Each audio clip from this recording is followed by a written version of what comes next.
السلام علیکم ورحمۃ اللہ وبرکاتہ۔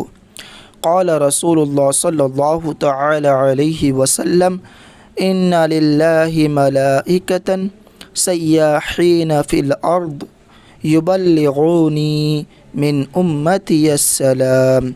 رسول اللہ صلی اللہ تعالی علیہ وسلم نے ارشاد فرمایا، بے شک اللہ کے کچھ فرشتے زمین میں سیر و سیاحت کرتے ہیں جو میری امت کا سلام مجھ تک پہنچاتے ہیں۔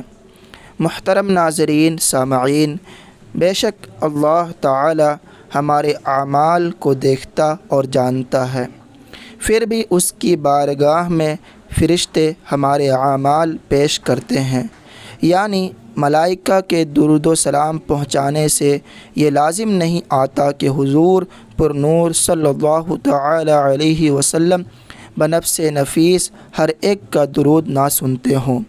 حق یہ ہے کہ سرکار عبد قرار صلی اللہ علیہ وسلم ہر دور و قریب کے درود و سلام پڑھنے والے کا درود و سلام سنتے بھی ہیں، اور اس کی عزت و افزائی کے لیے فرشتے بھی بارگاہ عالی میں درود و سلام پہنچاتے ہیں، تاکہ درود و سلام کی برکت سے ہم گناہگاروں کا نام آستانہ عالیہ میں فرشتے کی زبان سے ادا ہو۔ جب حضرت سلیمان علی نبینا و علیہ الصلاۃ والسلام نے 3 میل سے چیونٹی کی آواز سنی تو ہمارے آقا و مولا صلی اللہ علیہ وسلم ہم گناہگاروں کی فریاد کیوں نہ سنیں گے؟